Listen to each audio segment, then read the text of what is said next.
Pues es un poco hablarles sobre los sistemas urbanos de drenaje sostenible. ¿Okay? Poco les voy a hablar sobre antecedentes, algunas pautas generales, sobre la planificación y selección de este tipo de sistemas, cuál es el método de selección, qué tipos de sistemas hay y algunas conclusiones con respecto a todo lo que se ha llevado de este tipo de casos. ¿Okay? ¿Qué es el drenaje sostenible? Realmente es un concepto que incluye tantos factores sociales como ambientales y sobre todo que estos sean a largo plazo. ¿Sí? Toma en consideración tanto la cantidad como la calidad del escurrimiento y el valor de las aguas superficiales en el entorno urbano. Actualmente nuestros sistemas de drenaje, de alcantarillado pluvial, no toman en cuenta nada sobre la calidad. Simplemente se diseñan únicamente por cantidad. ¿Sí? Y eso hace que se generen algunos problemas de inundaciones, contaminación y muchos daños ambientales, ya que no están diseñados para tomar en cuenta esos parámetros. ¿Okay? ¿De dónde salió todo esto? Pues un poco del concepto de desarrollo sostenible y lo que se conoce como Agenda 21, que fue introducido en 1992 en una cumbre en Río de Janeiro. Llevamos más de 25 años desde que se está hablando de este tipo de sistemas. Nosotros aquí apenas estamos comenzando y no los estamos usando en todo su potencial. ¿Okay? En ese momento, en esa cumbre de desarrollo sostenible, se generó el concepto de Agenda 21, que fue introducir para el manejo del balance entre los requerimientos sociales, económicos y ambientales, minimizando el conflicto que existe entre el desarrollo económico y la protección del medio ambiente. Evidentemente todos tenemos claro, creo que la mayoría de aquí todos están estudiando ingeniería civil, tenemos prácticamente la misma formación, tenemos claro que tenemos que seguir desarrollándonos, pero la idea es ir protegiendo el medio ambiente. ¿Okay? Obviamente las áreas construidas tienen que ser drenadas, necesitan drenaje. Ese drenaje pues tiene un único fin bastante obvio, que es evacuar la escorrentía superficial, pero el detalle es que tradicionalmente esto se ha realizado mediante sistemas de tuberías subterráneos diseñados únicamente por capacidad. Únicamente lo que nos interesa es calcular el caudal que hay que evacuar de acuerdo a las características del área de drenaje y encontramos el diámetro o la geometría del conducto para evacuarlas. ¿Okay? Y lo único que busca es prevenir inundaciones locales, las inundaciones propiamente dichas del sitio que yo estoy desarrollando. ¿Okay? Y tenemos la filosofía que se evacúe el agua lo más rápido posible. Y este ha sido tal vez el peor error que hemos cometido nosotros como ingenieros, en donde ahí sí tenemos que echarnos la culpa. Que la filosofía del drenaje subterráneo es que escurra todo lo más rápido posible. Las cuencas no son canchas de fútbol. ¿Okay? En una cancha de fútbol uno diseña un drenaje para que no se encharque el agua, ¿sí? Porque si no el partido se ve bastante feo si el agua se encharca, si la bola se queda pegada. Pero las cuencas no son canchas de fútbol. ¿Okay? Y hemos usado esa filosofía para el diseño de sistemas de alcantarillado y eso nos ha generado muchos problemas, bastantes problemas. No solo problemas de inundación, sino también problemas ambientales. ¿Okay? La alteración de los patrones naturales de flujo pueden llevar a problemas en cualquier sitio de la cuenca, no solo obviamente propiamente en el sitio. ¿Okay? Pongo esta foto porque yo creo que para todos es familiar. ¿Cuántas veces hemos visto cuando llueve en las calles donde se ilumina, se ve el agua de un color bastante llamativo y eso es aceite? ¿Okay? Y eso es típico cuando comienza a llover, que llueve y comenzamos a ver las calles, todas las personas que no pasaron Riteve, donde dejan la mancha de aceite. Y ese aceite va directamente a un alcantarillado y recuerden que eso va directo a los ríos. ¿Sí? Entonces, obviamente, toda esta suciedad que recoge el agua escorrentía superficial va a ir directamente a los ríos, porque nosotros no tenemos un sistema que los trate. ¿Okay? Va directamente a los ríos. Toda la basura que nosotros tengamos va directamente a los ríos y eso genera un problema ya serio de contaminación. ¿Okay? Los sistemas convencionales no pueden fácilmente controlar la pobre calidad del agua de escorrentía y obviamente pues siguen contribuyendo en eso. Nosotros tenemos en mente de que el agua de lluvia no es contaminada, eso es mentira. ¿Okay? Es al principio de que como el agua de lluvia pues no presenta contaminación, eso es mentira. El agua una vez que cae en el suelo comienza a recoger toda la basura que está en la superficie. ¿Okay? Y pues se lleva, vamos a hablar de ciertos contaminantes, puede llegar inclusive a llevar metales pesados. ¿Okay? Entonces realmente esto es un gran daño para la vida silvestre que llega a los ríos. También otro detalle, nos hemos acostumbrado a que pasamos por ríos en zonas urbanas y huele feo, pero eso no tiene nada que ver, o sea, eso no es normal. Los hemos comenzado a tomar como normales, pero no lo es. ¿Okay? En Portland, en una zona altamente industrial, se dio el caso, y esta foto es de ahí, era una zona bastante industrializada, que sus aguas drenaban obviamente a una quebrada. En parte del río comenzaron a haber peces muertos, y lo primero que dijeron, bueno, entró la EPA, que es la Agencia de Protección Ambiental de los Estados Unidos, y lo primero que dijeron es vamos a ver la zona industrial, ellos son los culpables. Comenzaron a hacerle biopsia a todos los peces que murieron para ver cuál era el contaminante que produjo la muerte de los peces, para ver cuál era la empresa que producía ese contaminante. Ninguna. Simplemente se dio una fuerte tormenta, de esas primeras tormentas que se dan después de pasado el verano, y el agua de escorrentía se llenó de tanta contaminación que estaba acumulada en calles, en aceras, que aumentó el nivel de contaminación que provocó la muerte de todos los peces que había ahí. ¿Okay? Entonces es todo un problema bastante serio. ¿Okay? ¿Por qué? Porque las aguas urbanas pues llevan residuos animales, basura, ya residuos industriales propiamente dicho. El tráfico también es una fuente importante de contaminantes. Los neumáticos tienen zinc, que es un metal pesado, ¿sí? Y una gran fuente de metales pesados contaminantes son los parqueos, ¿sí? Y las calles. Obviamente desgaste de freno y emisiones de motor, todo eso queda, los emisores de motor. Cuando ustedes enciendan un carro, pues suelta un hollín, que ese hollín pues queda en la superficie, y cuando llueve se lo lleva el agua superficial. Obviamente todo el goteo de fugas de aceites y lubricantes, eso es un problema. Residuos de plásticos y vidrios. No tenemos la costumbre cuando hay un accidente recoger los residuos, sino lo que hacen es que llegan los bomberos y echan agua y los llevan al primer tragante que esté más cerca. ¿Okay? Ahí van los vidrios al tragante como si fuera otra dimensión y lo lleva a otro planeta, no va a llegar a un río. ¿Okay?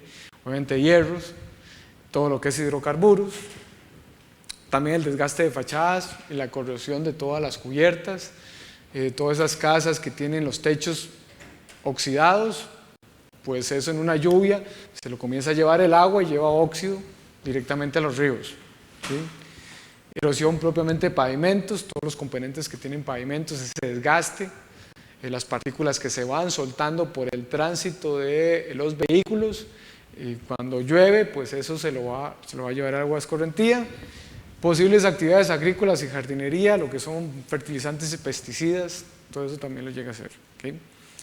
Superficies no protegidas, ya ahora por dicha hemos comenzado a tener un poco más de cuidado nosotros que trabajamos tanto en construcción, no sé si ustedes han visto en las obras que en los tragantes están poniendo una malla, eso es para que todos los residuos que se generan en la construcción no vayan directamente a los ríos, ¿okay? Y permita recogerlos para llevarles un debido tratamiento. Pero anteriormente, simple y sencillamente, cuando terminaban el día de trabajo laboral, siempre decían a un peón, ok, agarre la manguera y comience a llevarse toda la tierra al tragante más cercano. ¿Okay? Y fuera no solo tierra, a veces llegaban a limpiar los carretillos, iba con agua a presión y vaya todo el cemento y todos los agregados van para el primer tragante. ¿Okay? Y eso lo va a llevar a un río. Entonces eso es una pésima costumbre que tenemos, que es un poco las obras en construcción. ¿Por qué son más sostenibles en realidad este tipo de sistemas que los convencionales? Primero, manejan la escorrentía superficial, lo que reduce el impacto de la zona urbanizada. La filosofía de estos sistemas es muy simple. Yo, si impermeabilizo una cuenca, impermeabilizo una zona, porque necesito desarrollar, estoy cambiando el ciclo hidrológico. Estoy disminuyendo la infiltración, disminuyendo la evapotranspiración, entonces voy a tener más escorrentía. Entonces voy a poner las obras o voy a construir las obras necesarias para mitigar ese cambio. Entonces manejan la escorrentía en el sitio, protegen y mejoran la calidad. Hay alguna parte en estos tipos de sistemas en la cual se puede hacer un tratamiento, aunque sea primario, de los posibles contaminantes. Y entonces mejora la calidad del agua. Evidentemente, por esto son amigables con el medio ambiente y las necesidades de la comunidad local también permiten, tienen una parte, un valor agregado que es un valor estético. Aquí la parte de arquitectura tiene mucho que ver, o de paisajismo principalmente, porque también permite ese valor agregado.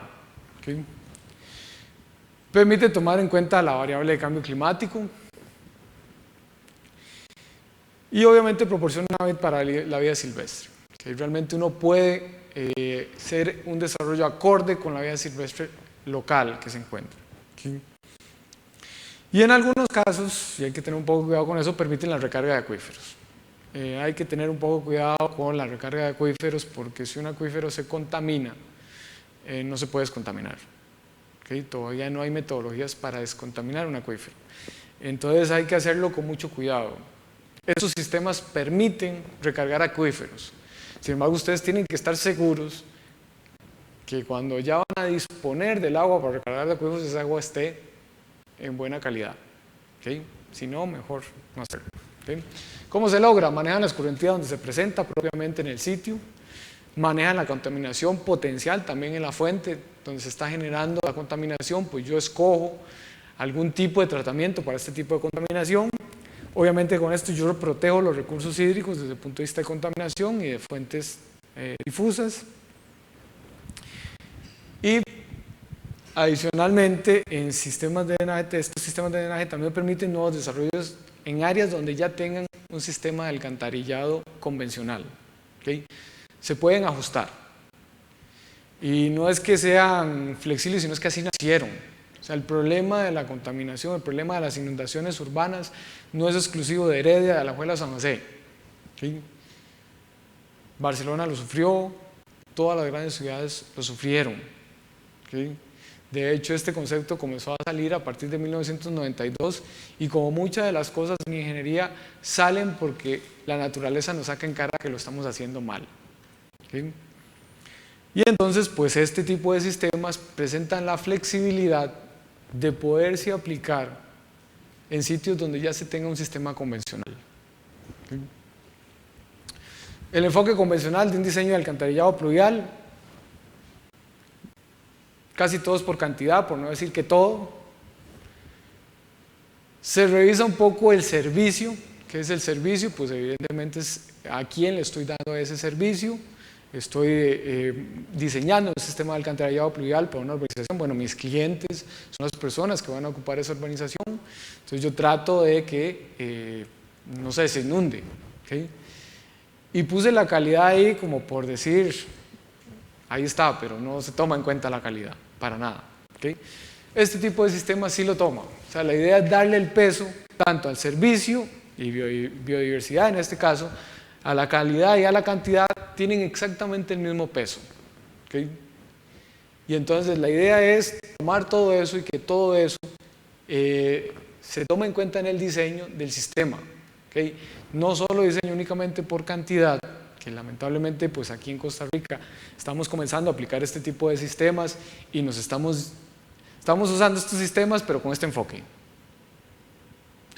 Saquen la cantidad.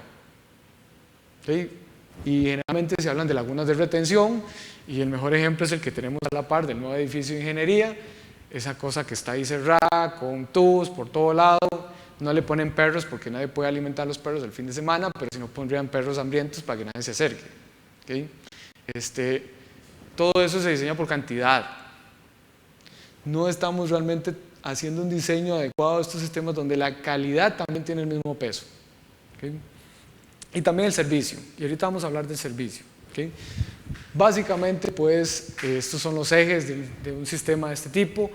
Obviamente, en términos de cantidad, pues manejan el riesgo de inundación, mantienen y protegen el ciclo hidrológico. La idea es, yo voy a impermeabilizar una zona, pues genero las obras, yo estoy modificando el ciclo hidrológico, genero las obras que mitiguen ese efecto, de alguna forma. ¿Okay? Cuanto a la calidad, pues maneja la calidad de la escorrentía y previene lo que es la contaminación. En caso de servicio, crea y mantiene mejores lugares para la gente. Hay un valor agregado utilizando este tipo de sistemas, valor agregado que no lo tienen los sistemas convencionales. Y en la parte de biodiversidad, pues crea y mantiene mejores lugares para la naturaleza. Sé que suena un poco poético, ¿okay? Pero sí se puede mantener la vida de los animales que se encuentran en esa zona, utilizando este tipo de sistemas. ¿Okay? Obviamente, pues, yo espero, y para los que ya llevaron hidrología y los que están llevando hidrología y pensando que el sábado es el examen, espero que este repaso del ciclo hidrológico sea bastante obvio para ustedes. Yo tengo una superficie que podemos decir en verde, entonces, ¿qué es lo que pasa? Yo tengo una lluvia, un evento de lluvia, entonces hay evaporación de la superficie y la vegetación, tengo una parte que se infiltra y percola y recarga acuíferos, y entonces la escorrentía superficial lenta, permite que el suelo se recargue y yo tengo una respuesta relativamente baja dependiendo del evento. Después llegamos nosotros los ingenieros civiles y comenzamos a poner asfalto y cemento a diestra y siniestra. ¿Y qué es lo que pasa? Pues reduzco la evapotranspiración, o sea, esa pérdida, ese volumen que antes se evapotranspiraba y ahora no se va a evapotranspirar, sino que se va a acumular la escorrentía. Lo peor que hago es que meto todo en tubos para que todavía vaya más rápido, entonces la escorrentía es bastante más rápida, ya no hay infiltración. Estos cambios de luz me están matando, pero no hay infiltración. Obviamente no tengo una recarga de acuíferos si fuera una zona de recarga de acuíferos, y obviamente pues la respuesta ahora es mucho mayor. ¿Okay? Y ese es el problema que está pasando ahora en las zonas de Heredia, en las zonas de San José, que estamos impermeabilizando nuestras cuencas y ahora yo tengo volúmenes para una misma cantidad precipitada, mayor volumen de escorrentía. ¿Okay? Y esto es lo que pasa. En esa zona en verde, pues yo tenía un hidrograma, una respuesta en función del tiempo del caudal que tiene esta forma, y si pudiera replicar el mismo evento de precipitación, pues una vez que yo impermeabilizo la cuenca, pues ahora tengo un caudal mucho mayor, un caudal pico mucho mayor, que se da en un tiempo mucho menor. ¿Okay? Entonces hago que la respuesta de la cuenca sea mucho más rápida y más violenta. ¿Okay? Si a esto le sumamos que ese proceso de impermeabilización lo conectamos a un sistema que tiene 30 o 40 años, que no fue diseñado para esos caudales, evidentemente pues comenzamos a ver cosas como lo que vemos en educación, que está la tapa ahí del alcantarillado pluvial y en un evento de precipitación hasta la presión es tal que levanta la tapa. ¿Okay? Y vemos tragantes que en lugar de ser tragantes son fuentes. ¿Okay? Pues el sistema no tiene capacidad, o sea, colapsamos el sistema. ¿Okay? Entonces, dentro de los aspectos que tienen que ver, que se deben de tomar en cuenta, es un poco lo que es el concepto de confort climático. ¿Por qué? Porque estos procesos, además de incrementar inundaciones, hay otro efecto que nosotros no le damos también mucho peso, y es el efecto isla de calor. ¿Okay? Esta es una foto tomada con una cámara térmica. ¿Qué es el detalle? Nosotros cuando tenemos la zona en verde tiene una cierta reflectividad. Una vez que llegamos y la desarrollamos, pues cambiamos zona verde, suelos, árboles, por cemento, por asfalto, que todavía el asfalto todavía es negro, te presenta una reflectividad todavía menor. Y entonces, como pueden ver ustedes, bueno, primero que aquí está el carro, se nota que lo acaban de apagar porque todavía el motor está caliente, pero vean que las zonas más calientes se relacionan con zonas donde hay cemento, ¿okay? Y las que presentan menor temperatura, bueno, esta es porque aquí se nota el efecto de la sombra, pero vean que el zacate pues presenta menor temperatura, ¿okay?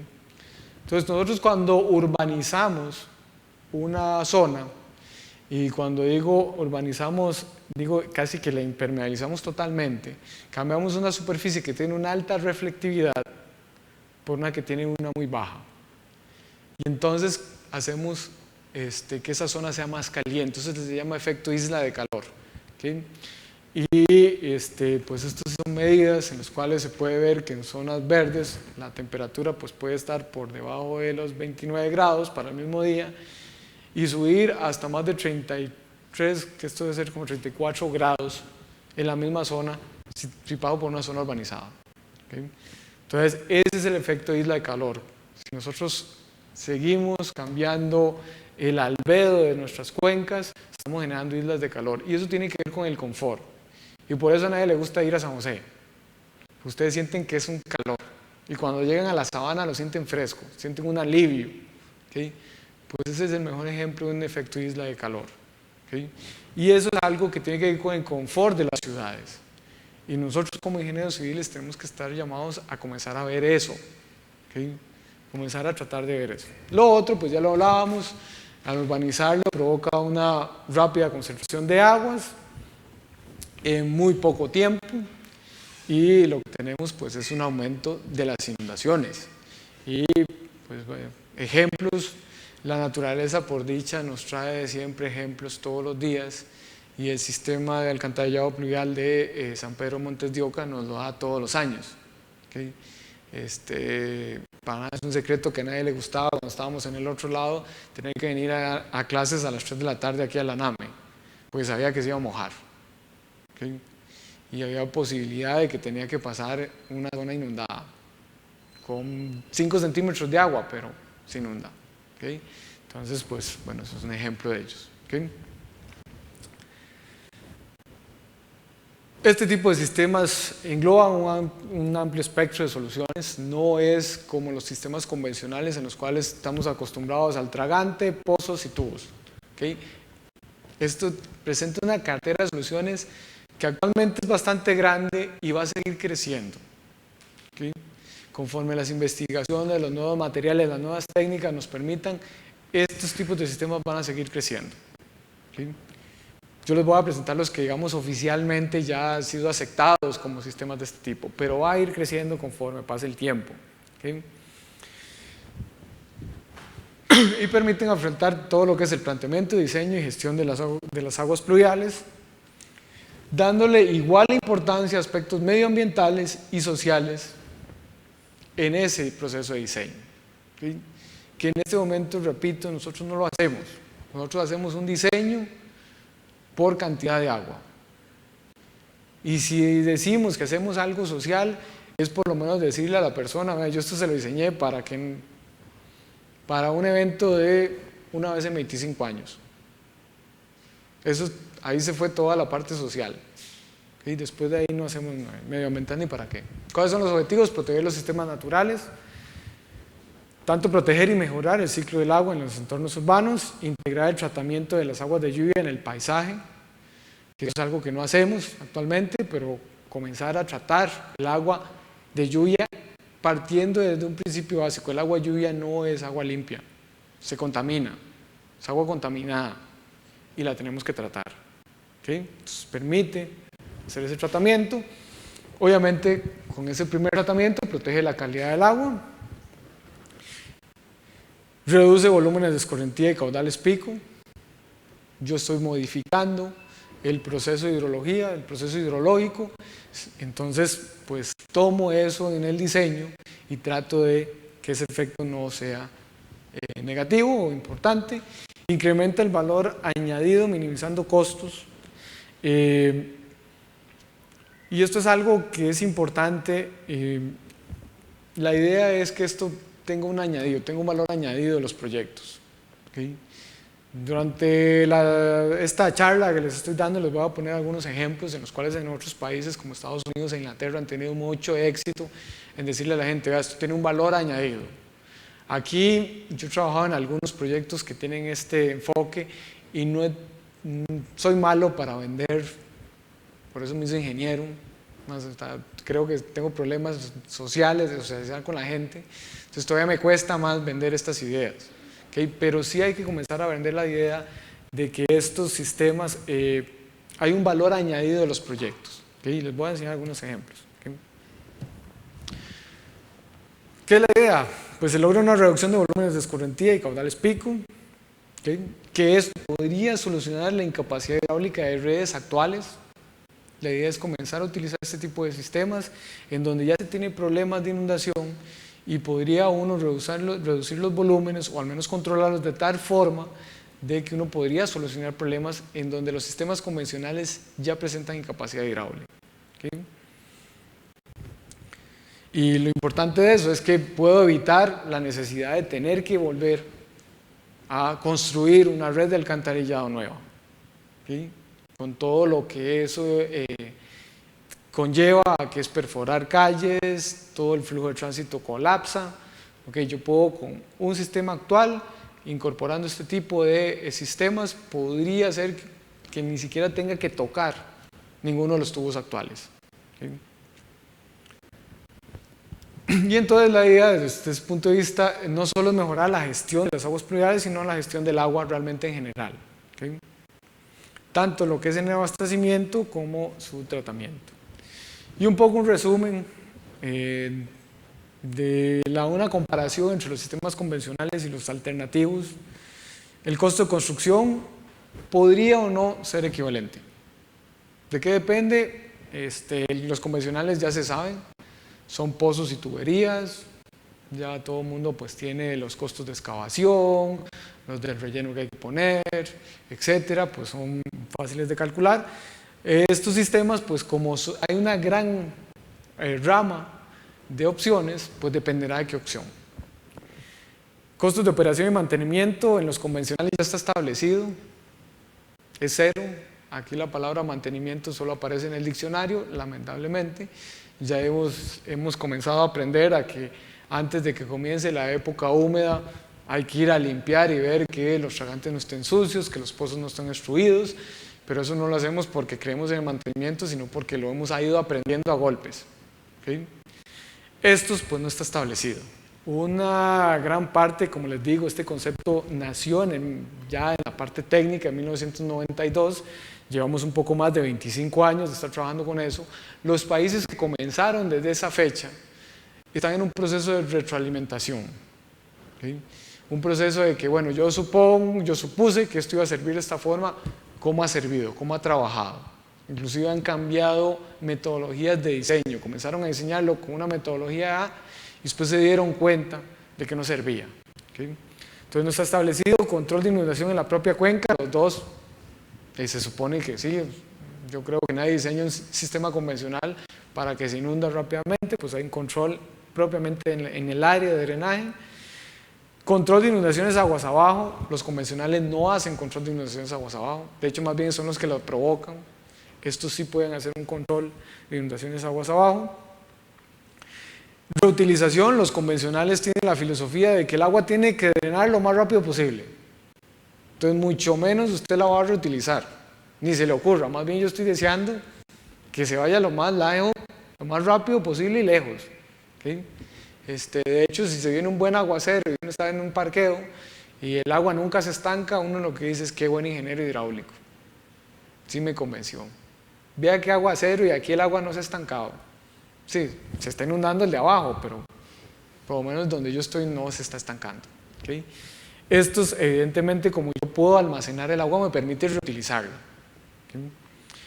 Recarga e infiltración, obviamente los convencionales son tubos totalmente impermeables, son pozos totalmente impermeables, jamás van a permitir infiltración. ¿Okay? Estos sí permiten infiltración. Eliminación de contaminantes a los convencionales los traté bien y le puse baja. ¿Okay?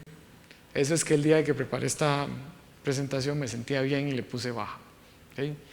¿Y por qué baja? Pues básicamente como se obstruye, a veces permite que ciertos sedimentos se queden en los pozos. ¿Okay? Y por eso le puse baja. Además, cuando hay eliminación de contaminantes, la gente se enoja porque quiere decir que se obstruyeron los tubos. ¿Okay? Esto sí es bastante alta. Beneficios de servicio al ciudadano. Los convencionales pues son tragantes, que son, nosotros solo vemos los tragantes y las tapas de los pozos.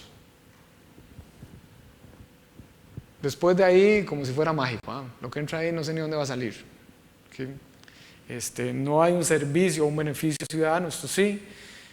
Beneficios educacionales, como les digo, los sistemas que nosotros trabajamos convencionales son tubos subterráneos, no los vemos, nadie sabe lo que hay ahí. De hecho, por eso es que la gente una basura lo tira de una vez al tragante para que se vaya, porque ese no es problema mío. Esto sí tiene beneficios educacionales y les voy a hablar de un ejemplo en Francia bastante interesante. La vida útil de los convencionales está establecida, en este país es infinito, hasta que tenga que romper el tubo, básicamente. ¿Okay? Estos pues no está establecido. En este tipo de sistemas, como les digo, los que han comenzado a trabajar hace 25 años están en ese proceso de retroalimentación para comenzar a llenar esas casillas, cuánto es la vida útil, las metodologías de diseño, etc. Requerimientos de espacio, los convencionales es insignificante. ¿Okay? ¿Qué vemos de los convencionales en nuestros proyectos? El caño y los tragantes, nada más. ¿Por qué? Porque lo demás va subterráneo. Entonces, en términos de espacio mío, no me quita nada. Porque como ocupo calles, lo pongo en las calles y ahí van. ¿Okay? Pues depende del sistema, puede ser un requerimiento importante. Criterios de diseño están bien establecidos, C por I por A y Glauker-Manning o alguna de esas cosas. Estos no están establecidos y de hecho están en revisión. Por ejemplo, en California los pavimentos permeables se comenzaron a diseñar con una metodología que solo tomaba en cuenta qué tan poroso era el pavimento permeable y después ellos se dieron cuenta de que no tomar la variable temporal era un error. Entonces se dieron cuenta que más bien todos los pavimentos permeables que habían puesto estaban mal diseñados. ¿Okay? Entonces hay todavía una retroalimentación con respecto a esto. ¿Cuáles son las pautas generales? ¿Okay? En realidad, cuando uno habla de pautas generales, habla de un proceso o una cadena de gestión de escorrentía.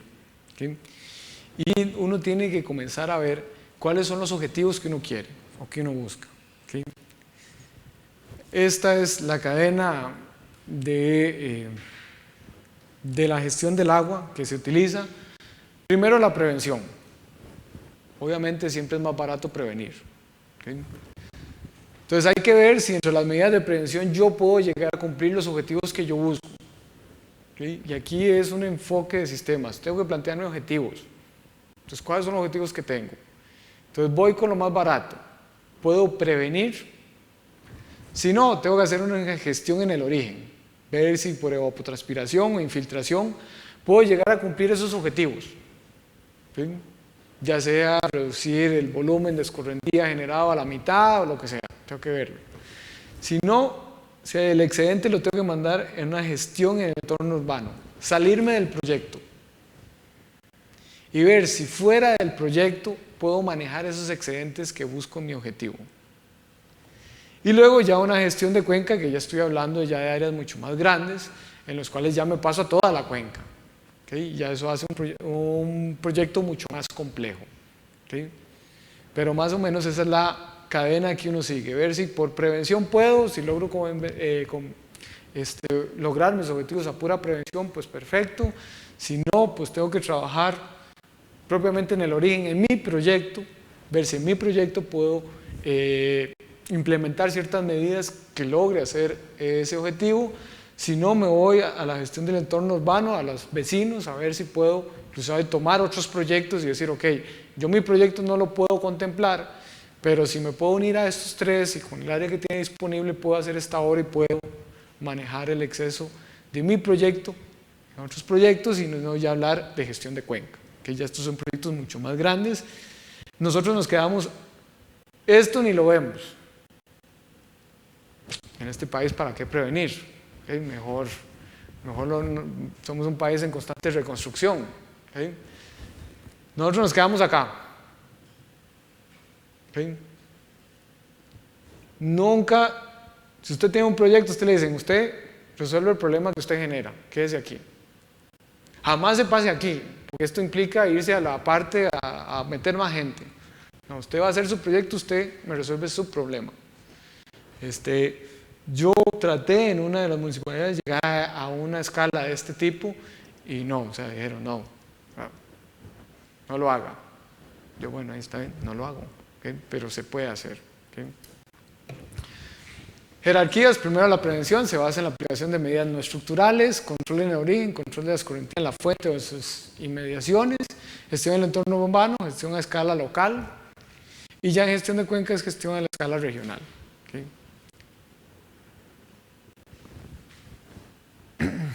Obviamente, ¿por qué ha sido difícil la implementación de este tipo de sistemas? Al final de cuentas todo tiene que ver con el dinero. Para un sistema convencional solo contratan a un ingeniero hidráulico y ese ingeniero hidráulico le dice el tamaño de los pozos, el tamaño de los tubos, las pendientes que ocupan, los tragantes, la ubicación de los tragantes y es más, ni siquiera hay que diseñar porque ya hasta hay planos tipo de los pozos. ¿Okay? Este tipo de sistemas es una tarea multidisciplinaria. Y entonces, pues para los desarrolladores de proyectos dicen, ve, pero antes yo solo lo contrataba a usted.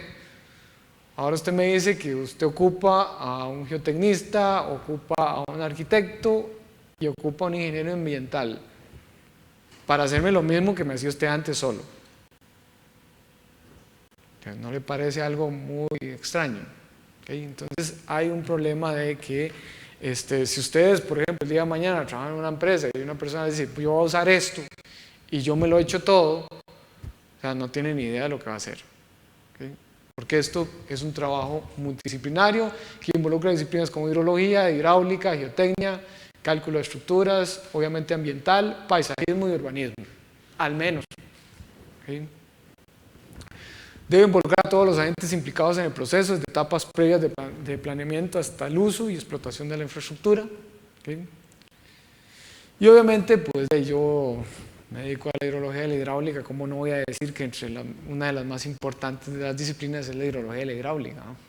Sería muy mal de mí no decir que en la que yo trabajo sea una de las más importantes, pero bueno, sí es una de las más importantes porque es el que cuantifica toda la parte de caudales que se requieren evacuar.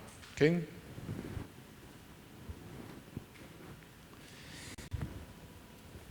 Entonces, los episodios de precipitación más fuertes son eventos de pequeña magnitud en cuanto a volumen de lluvia y los eventos frecuentes son los eventos que contienen más concentración de contaminantes. ¿Okay? De hecho, está el fenómeno de primer lavado, que es un fenómeno bastante importante. Generalmente las lluvias más contaminantes son las primeras lluvias.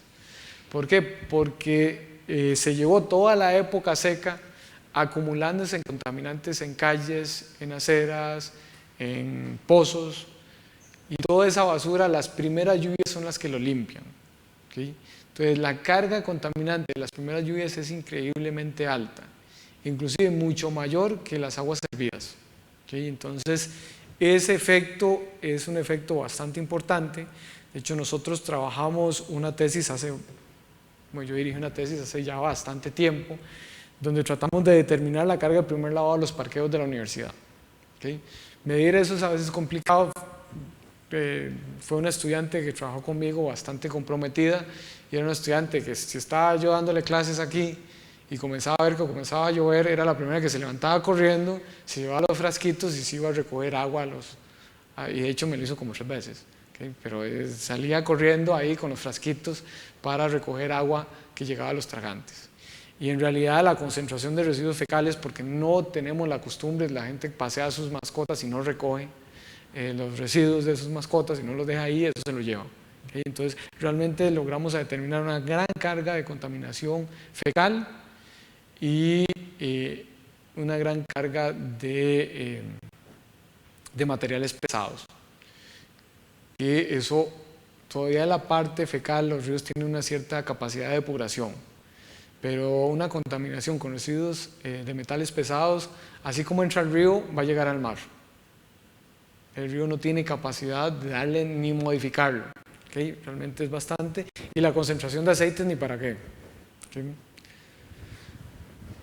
Y entonces, ¿qué es lo que digo con esto? Pues el diseño de esto no se hace para un único valor de caudal. ¿Okay? Por eso es que les digo que el diseño de este tipo de estructuras lleva más tiempo, porque no solo se diseña para los eventos más grandes, sino que también hay que hacer análisis para eventos con mayor frecuencia. ¿Okay?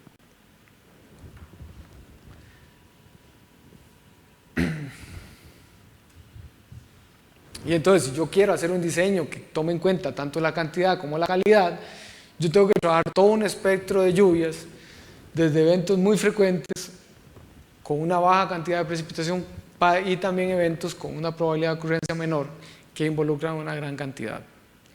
Rápidamente les voy a hablar de los mecanismos de eliminación de contaminantes, porque todos están involucrados en este tipo de estructuras. Está la sedimentación, obviamente simplemente es llevar el agua que lleva sedimentos que van flotando, generar un espacio en el cual la velocidad baje tanto que sedimente. Eso es uno de todos. ¿Okay?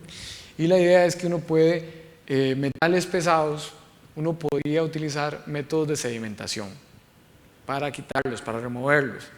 Filtración, pues obviamente puede uno diseñar filtros, los cuales pues hace pasar el agua y puede remover cierta cantidad de contaminantes. También está la biofiltración, que es utilizando parámetros biológicos. La absorción es el proceso un poco más complejo, por el cual los contaminantes son retenidos al entrar en contacto con ciertas partículas de ciertos suelos. Entonces uno puede llevar esa escorrentía a ese tipo de suelos para que por absorción remueva los contaminantes. Biodegradación es un proceso similar, nada más que la absorción, nada más que lleva involucrados ciertos procesos químicos. Volatilización, pues obviamente uno puede almacenar esa agua y hacer que se evapore, generar la condición de almacenamiento tal que se evapore. Entonces puede uno utilizar la volatilización para eliminar ciertos contaminantes. Precipitación es el más común para eliminar metales también pesados, que es transformar los constituyentes solubles en partículas insolubles y eliminarlas por sedimentación. Plantas, hay plantas, por ejemplo las plantas de los humedales y los pantanos son fantásticas para consumir nutrientes. De hecho, aquí se han llevado proyectos de grabación donde se trabajan con humedales para sustituir los tanques sépticos. Entonces que esas plantas realmente consuman los nutrientes y pues el agua ya sale con una calidad adecuada. Y nitrificación, pues es el proceso en el cual el amonio se transforma primero en nitrito y después en nitrato mediante la acción de bacterias aeróbicas del suelo. ¿Okay? Y esos nitratos pues posteriormente pueden ser consumidos por especies vegetales. Entonces, rápidamente, porque no es mi área de experiencia, pues todos esos mecanismos de eliminación de contaminantes, estos sistemas lo pueden utilizar. ¿Okay? Detalle también importante de estos sistemas, el mantenimiento. ¿Okay? Vea que estamos tratando el agua. Son plantas de tratamiento, hay que darles mantenimiento. ¿Okay? Y si no hay mantenimiento, pues puede llegar a que el sistema deje de funcionar. ¿Okay? Y puse que de él dependerá en gran medida la eficacia del mismo. Lo suavicé, depende totalmente de eso. ¿Okay? ¿Qué aspectos tengo que tomar en cuenta? La funcionalidad de las infraestructuras, los medios disponibles, la ubicación, la frecuencia de funcionamiento esperada, entre otros factores. ¿Okay? Sobre la planificación y selección, para mí requiere voluntad de cambio. ¿Okay? Y sobre todo de interés. Yo he trabajado en algunos proyectos de este tipo y digamos, todavía no estamos preparados, sobre todo en la parte legal, para implementar este tipo de sistemas. Pero sobre todo, me he topado con gente que desde que le digo, bueno, hay que contratar a un paisajista, hay que contratar a un ingeniero que tenga una especialidad en la parte ambiental, ya desde ahí dicen, no, ya no me gustó. ¿Sí? ¿Por qué? Porque antes solo le pagaba a usted, mejor me voy con la empresa A que me va a poner tubos y me va a poner pozos, y solo le pago a una empresa y no tengo que montar un montón de gente y un grupo de trabajo a ver que todos se pongan de acuerdo. ¿Okay? Entonces yo creo que lo más importante aquí es que haya voluntad, y una voluntad verdadera de cambiar las cosas, y que las personas estén realmente interesadas en integrar la parte ambiental. Pero muchas veces eso pasa porque uno sepa vender el proyecto. Trabajé en uno en la parte Pacífico Central, en el cual la persona, como no lo pudo hacer con este enfoque, decidió cancelar el proyecto. Era un proyecto vendido. Y él dijo: devuelvo el dinero a todo el mundo. Yo quería o quiero que este proyecto se diseñe con esta filosofía. Al final tuvo un montón de tropiezos en la parte de permisos, esto fue alrededor de 2009-2010, y él dijo: la verdad, me voy con los planos y me los llevo, y no hago el proyecto. Y casi que a él le dijeron: vea, si usted hace las calles normales, si hace el sistema de alcantarillado normal, le aprobamos este proyecto. Él dijo: yo no quiero hacer eso. Entonces, primero que hay una voluntad, pero esa voluntad también pasa porque nosotros mismos, los técnicos, convenzamos a la gente de que esto sirve, de que esto funciona. ¿Okay? Otro detalle es que el diseño debe equilibrar los componentes relacionados con cantidad de agua, con calidad y el servicio ofrecido. ¿Okay? Y también tener claro, para poder tomar en cuenta eso, cuáles son las metas que se quieren.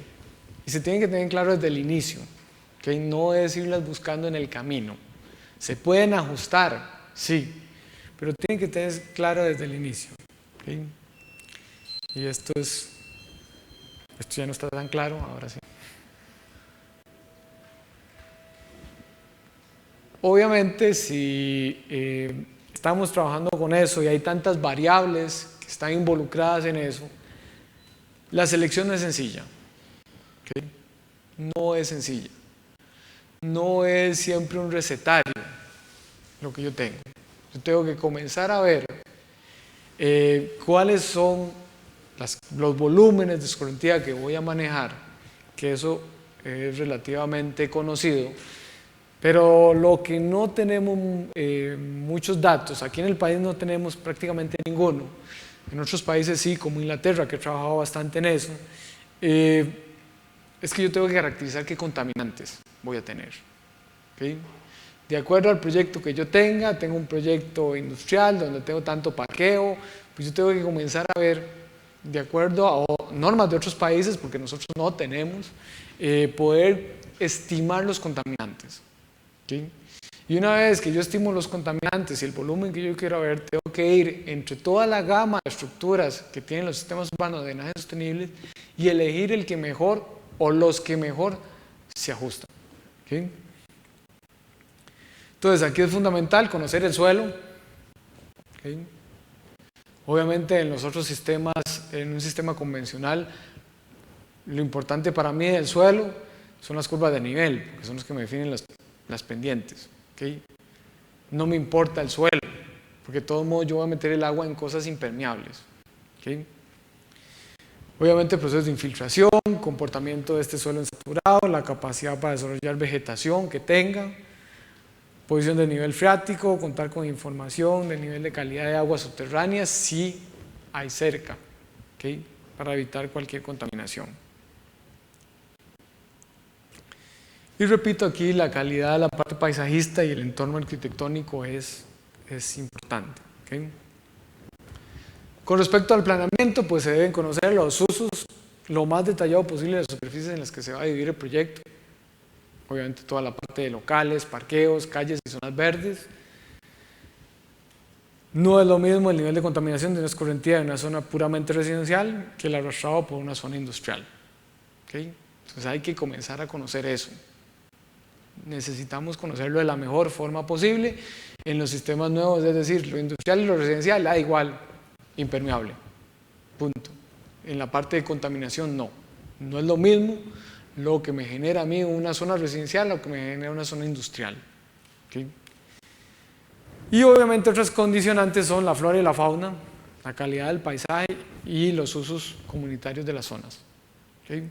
Recuerden que esto le da también igual peso a la calidad, a la cantidad, como también al servicio. Entonces hay que tomar en cuenta esa parte. ¿Okay? Y les decía, algunas técnicas de infiltración, pues estas son cosas que se han mantenido y se están revisando. Técnicas de infiltración, pues para eventos de 0.01 a un año de periodo de retorno. La parte de contaminantes de 0.01 a 5 años, hay que determinar la contaminación que me generan esos eventos.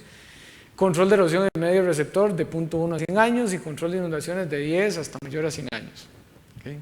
Entonces son cosas que, como les digo, hay diferentes metodologías, pero la parte, hay que determinar todos esos eventos.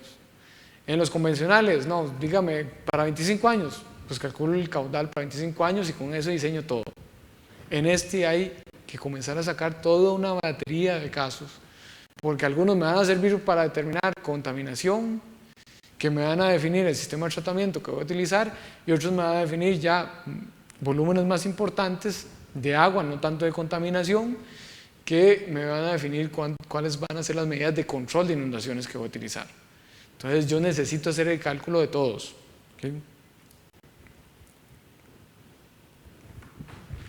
El método de selección, pues que le comentaba, es una cadena en la cual yo tengo que, estableciendo mis objetivos, conociendo el tipo de proyecto que yo tengo, cuantificando tanto la cantidad como la calidad como el servicio, me fijo los objetivos, pues tengo que seguir la cadena.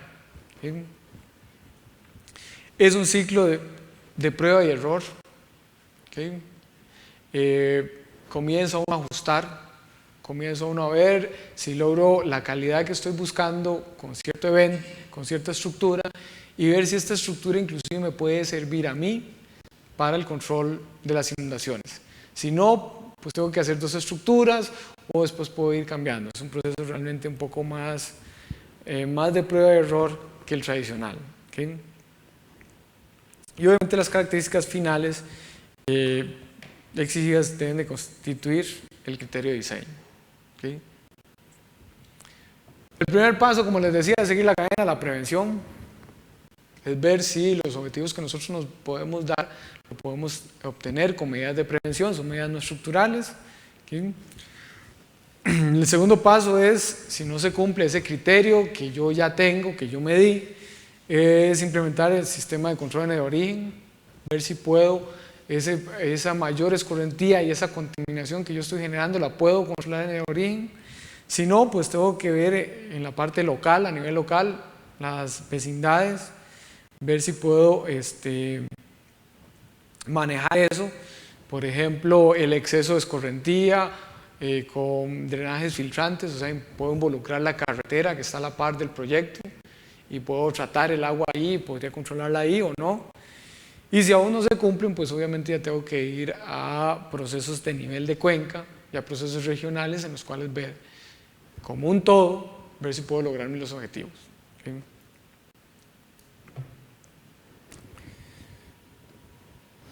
Obviamente es un proceso que hay que estarlo ajustando, hay que estar revisando, hay que estar dando mantenimiento y obviamente lo pongo ahí en rojo, todo ese proceso debe ser realizado por un equipo multidisciplinario. ¿Okay?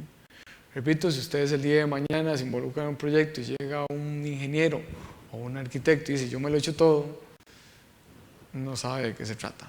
¿Okay? Entonces, esto es multidisciplinario. ¿Okay?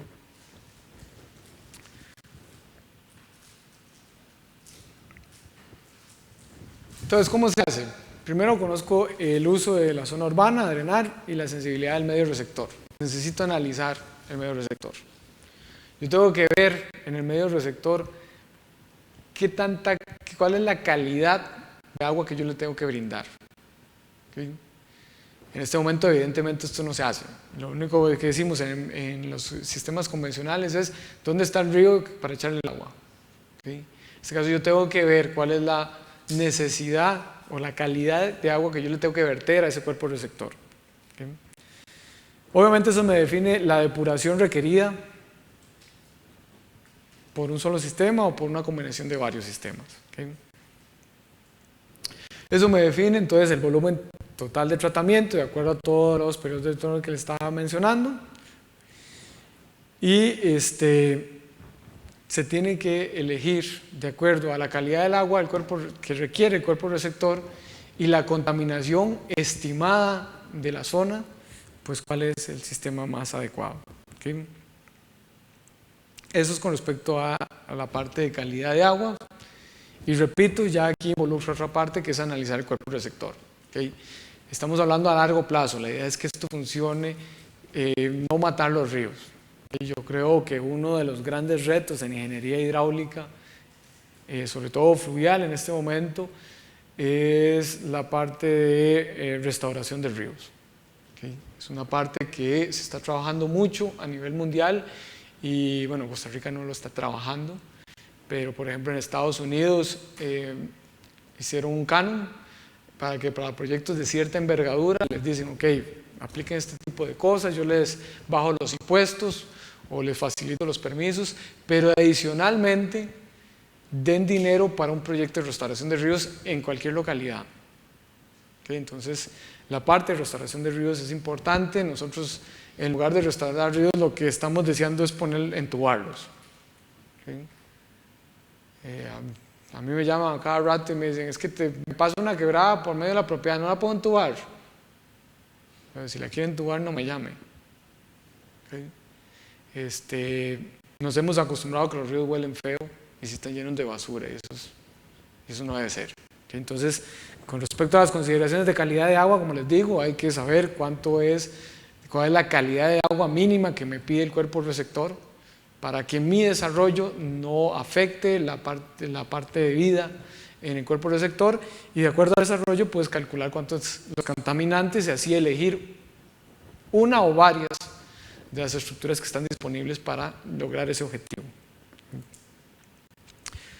Generalmente, ¿con qué se trabaja? Bueno, bacterias que están dadas por excremento de animales y aguas residuales, metales pesados, automóviles, techos, pequeñas industrias también generan metales pesados, nutrientes, zonas de jardines, reposición atmosférica, aceites y grasas, automóviles, sustancias con alta demanda de oxígeno en agua, obviamente materia orgánica, residuos urbanos, pesticidas, si son zonas donde hay amplios jardines y parqueos, sedimentos, zonas de obras y calles, y sustancias tóxicas, la parte industrial de automóviles. Pues hay que ver todas ese tipo de cosas. ¿Okay? Vean que estoy hablando de jardines, ¿verdad? Un proyecto que esté lleno de jardines puede ser que me ayude a la parte de escorrentía superficial en cuanto a cantidad, pero a calidad puede que genere mucho pesticida. Entonces hay que contemplar eso. ¿Okay? Algunas mediciones que se han hecho estas a nivel global de contaminantes que se han encontrado en agua de lluvia por miligramos por litro. Vean que está cobre, níquel, zinc, plomo y cadmio. ¿Okay? En agua de lluvia, pues ahí están las concentraciones, el polvo de las calles y los aceites. Entonces, repito, el agua de lluvia no es limpia. ¿Okay? El agua de escorrentía superficial no es limpia. ¿Okay? ¿Y por qué se lo repito tanto? Porque nosotros en Costa Rica la ley dice que separa el alcantarillado sanitario del pluvial, y el pluvial lo manda directamente a los ríos. ¿Por qué? Porque el agua es limpia. Esa es la mentira más grande que nos hemos inventado. No lo es. ¿Okay? Sobre el servicio del sistema, ¿qué consideraciones hay que tener? Obviamente es uno de los pilares que sustenta este tipo de sistemas. Involucra conceptos como economía del agua, una mejora de la parte de paisaje, una conservación de la flora y de la fauna.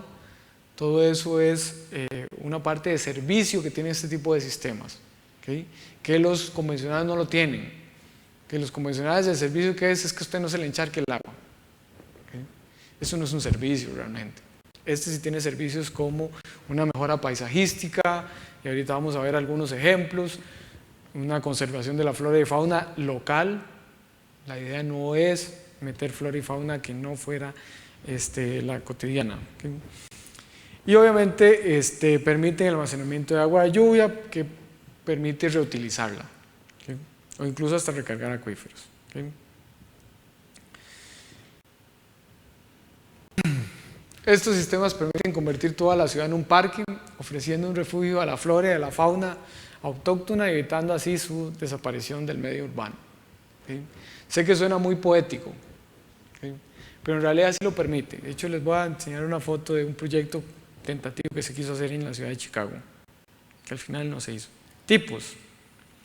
Medidas preventivas, son medidas no estructurales, que lo que tratan es de prevenir esa parte de contaminación, reduciendo las fuentes potenciales.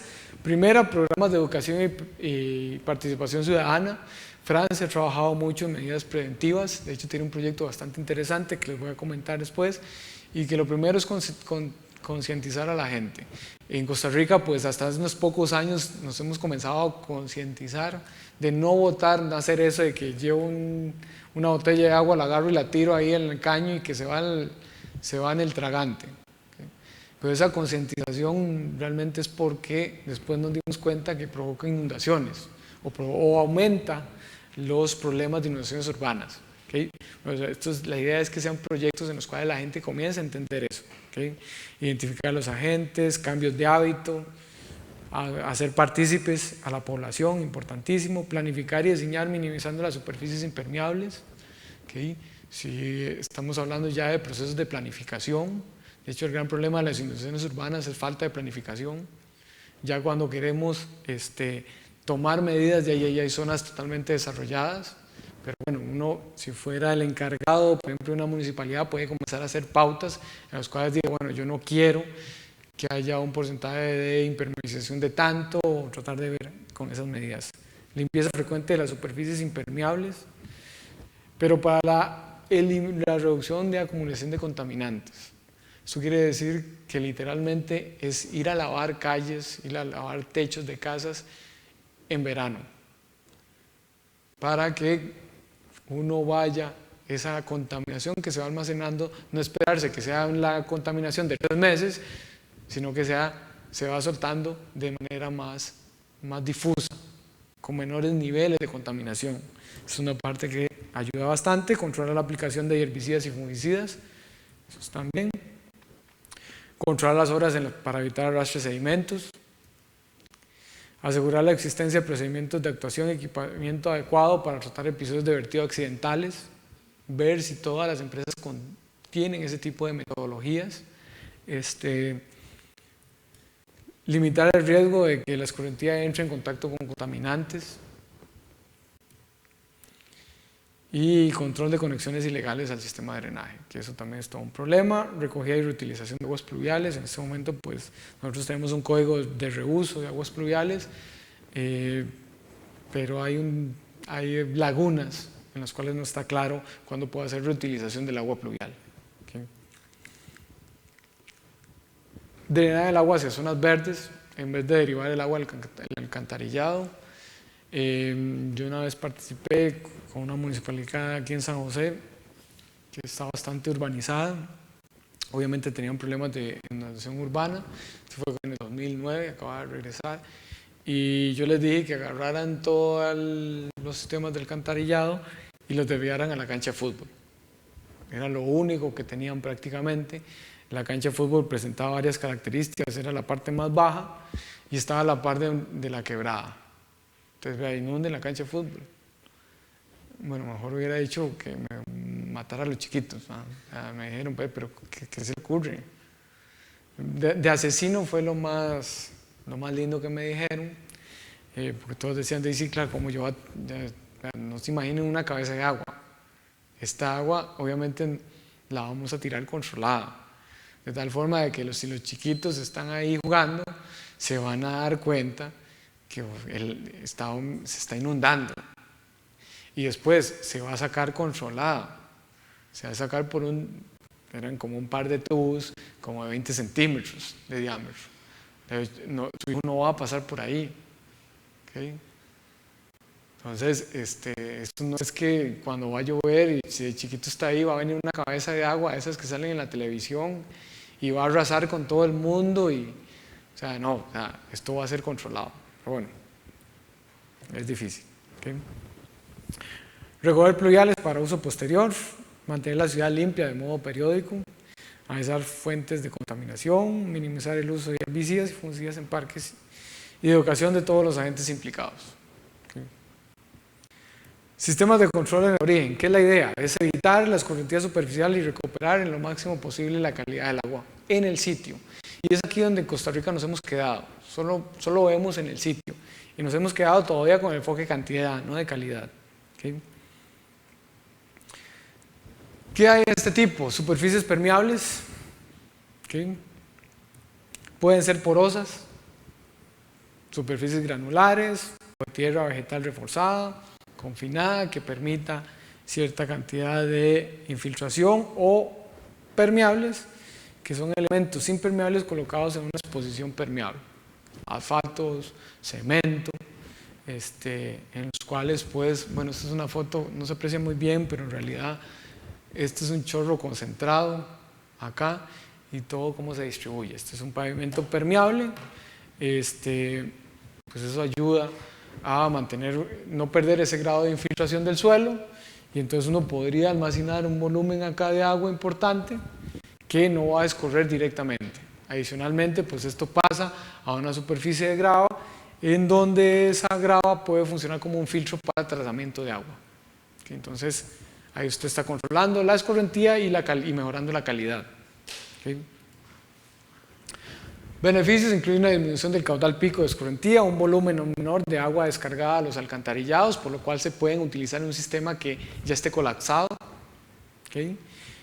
Y mejora la calidad porque, como les digo, una vez que pasa por el pavimento, por esa superficie permeable, uno puede poner filtros donde se le dé tratamiento al agua. ¿Qué tipo de filtros? Pues va a depender de la estimación de contaminantes que uno hizo, ¿okay? Que hizo el encargado de la parte ambiental. ¿Okay? No lo hacemos todo lo mismo. ¿Okay? En Estados Unidos, que es de los primeros países que ha trabajado desde que comenzó a hablarse de este tema, se ha registrado una vida útil de hasta 20 años. Pero eso es relativo. ¿Okay? Utilización en parqueos. Este es un pavimento permeable, ya estos son unos materiales que ya venden. Es un plástico reciclado, permite la celda, en esa celda se puede colocar tierra para cultivar, y este es el parqueo. No sé ustedes, pero yo prefiero ver un parqueo así que ver el típico parqueo con las rayas blancas. ¿Okay? ¿Por qué ocupa asfalto en algunas zonas? Porque esto no tiene la misma capacidad soportante de un asfalto. Ya se ha mejorado mucho la tecnología, pero ¿cómo se hace que un asfalto sea permeable o una calle de cemento sea permeable? Aumentando el volumen de vacíos. Y eso reduce la resistencia. ¿Okay? Entonces, esto es una zona industrial que aquí ocupan pasar camiones. Entonces, si utiliza usted esta metodología, por el peso de los camiones, destruyen esa mallilla que ustedes vieron de plástico y harían un desastre. ¿Okay? Entonces, no se puede utilizar en todos los sitios. Pero repito, yo prefiero ver un parqueo de esta forma que ver el típico parqueo negro fosforescente que nosotros usamos. ¿Okay?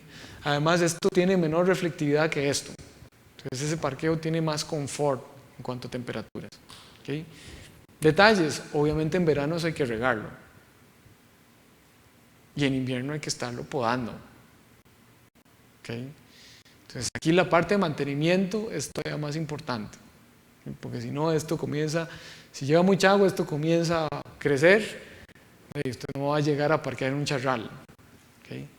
Y en verano pues si esto se seca, aunque hay gente que lo deja secarse y vuelve a sembrar en invierno, pues también el polvo no deja de ser molesto, entonces hay que darle mantenimiento, es una zona verde.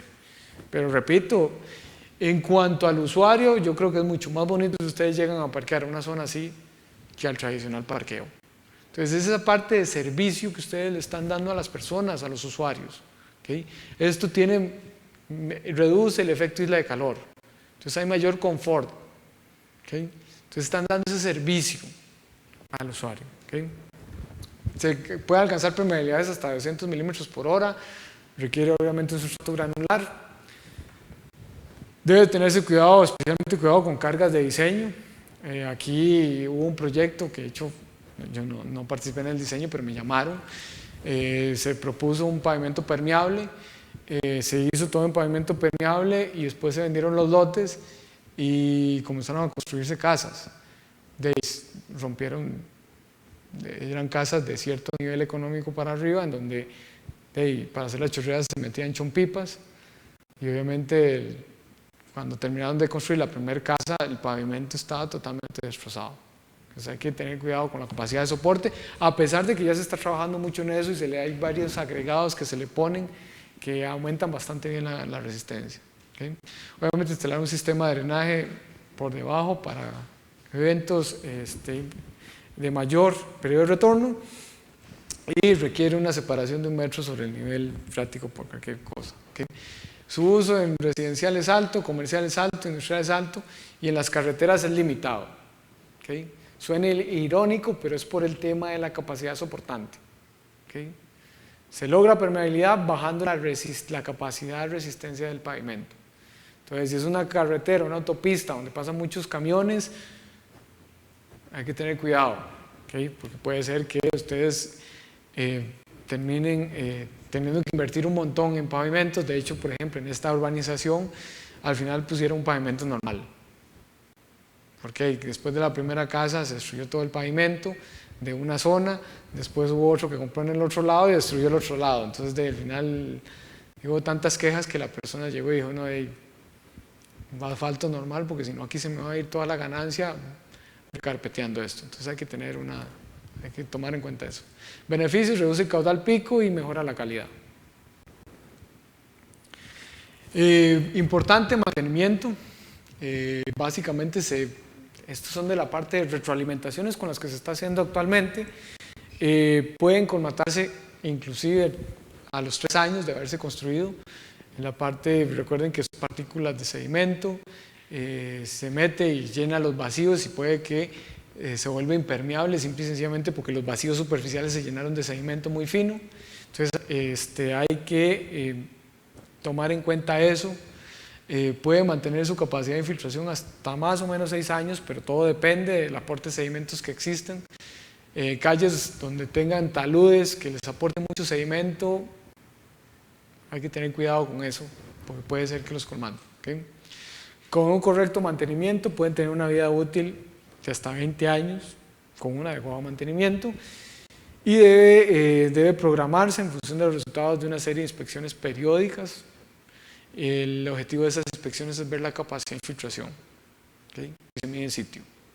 ¿Okay? Se hace una muestra y se le echa agua y se ve si todavía tiene suficiente capacidad de infiltración. ¿Okay? Pozos y zanjas filtrantes son perforaciones rellenas de material granular que lo que hacen es recoger y almacenar el agua escorrentida para su infiltración. Es necesario conocer las características del terreno y no se pueden realizar a menos de 5 metros de edificaciones porque podría afectar las cimentaciones. ¿Okay? Hay que tener un poco de cuidado con eso. Y son básicamente huecos, ya hay algunas mallas ya prediseñadas que permiten eso. Y que la idea es que el agua meterlos por estas piedras que funcionan como un filtro. ¿Okay? Depósitos de infiltración son depresiones de terrenos que tienen vegetación y están diseñadas para almacenar e infiltrar gradualmente la escorrentía. Vean que la filosofía de todo esto es totalmente contraria a la que usamos actualmente. ¿Por qué tenemos que evacuar el agua tan rápido? Dejemos que el agua se almacene, que vaya lento. ¿Okay? Tratar de que esa modificación que yo estoy haciendo en el ciclo hidrológico sea la más pequeña. ¿Okay? Deben contar con un desagüe de emergencia conectado con la red general por si se supera obviamente la capacidad de estos depósitos. Permite almacenar agua por encima de la superficie de infiltración en forma de una lámina y puede alcanzar profundidades de hasta 2,5 metros. ¿Okay? Y pueden ser enterradas. Esto es un material que vende una empresa que se llama Hydrotank. Esto es como ver una caja de esas de botellas plásticas, ya está perforada aquí, que trae todos los diámetros de los posibles tubos, y la idea es que el agua se lleva acá. Aquí ustedes pueden poner inclusive reactivos para mejorar la calidad del agua, y esto pues lo colocan y lo entierran y tienen una zona verde. Vuelve la parte de servicio, o sea, el agua se está almacenando acá, se le está mejorando la calidad y al final en el proyecto tiene un valor agregado porque tiene una zona verde. ¿Okay? Evidentemente esta zona no se le puede construir, pero se usa para zonas de juegos, para lo que sea. Es esa parte de ese valor agregado que buscan este tipo de sistemas. Esta es en Inglaterra y esta es la laguna de retención. Es una zona verde que en verano se puede utilizar, que es bonita. Yo no sé, uno viviendo aquí es mucho más bonito estar en esta ventana y ver esta zona verde que ver otra casa. ¿Sí? Y esto, pues todas estas casas, el sistema está, creo que el desagüe es por acá, y aquí está el otro desagüe, y esto comienza a inundarse, hay un evento de precipitación, se inunda, pasa el evento, esto comienza a drenar el agua, pasó el evento. ¿Sí? Pero es una zona que se puede utilizar. Yo soy altamente crítico porque lo que hay ahí realmente es un depósito de infiltración, lo que hicieron a la par de la facultad. ¿Por qué lo cierran? No se puede utilizar en verano. No pueden poner ahí mesitas. El que ustedes en verano lo utilicen y se sienten. ¿Por qué no? Pero aquí lo cerramos, casi que no le ponemos el signo de radioactivo, porque no se lo ponemos y realmente no. O sea, vean este tipo de proyectos. ¿Okay? Esa es la parte del valor agregado que tienen. Lo único que tienen es aquí una salida y aquí otra. Y esto, que jueguen los chiquitos, lo que quieran. Yo en ese momento les dije que hicieran eso mismo en la cancha de fútbol. Pero bueno, como les digo, ni les cuento lo que me dijeron. ¿Sí? Cubiertas verdes, techos verdes, retienen el agua de lluvia, minimizan el caudal pico, mejoran el comportamiento térmico interior de las construcciones, obviamente combaten el efecto de isla de calor y recuperan para la ciudad espacios de la flora y fauna. ¿Okay? Son también conocidos como techos verdes, ayudan a reproducir el ciclo hidrológico. Básicamente yo cambio algo que estaba en verde, de lo que hago es subir la cobertura verde, la pongo en el techo. ¿Sí? Al igual que las superficies permeables, las cubiertas vegetales reducen el caudal pico de las corrientes de las lluvias y obviamente mejoran la calidad. ¿Por qué? Porque una vez que ustedes infiltran el agua, pueden inclusive, dependiendo del nivel, ya esto es agua de lluvia, no va a tener ya esos componentes de los contaminantes adicionales, se puede poner algún filtro que mejore la calidad, que es bastante. Este es un detalle típico de una cubierta verde, la vegetación, un sustrato medio de crecimiento, hay un filtro, una capa drenante, una barrera contra raíces, evidentemente porque esto va en el techo, ¿no? De repente no van a tener un techo totalmente perforado, una membrana, un aislante, una barrera vapor y la terminación.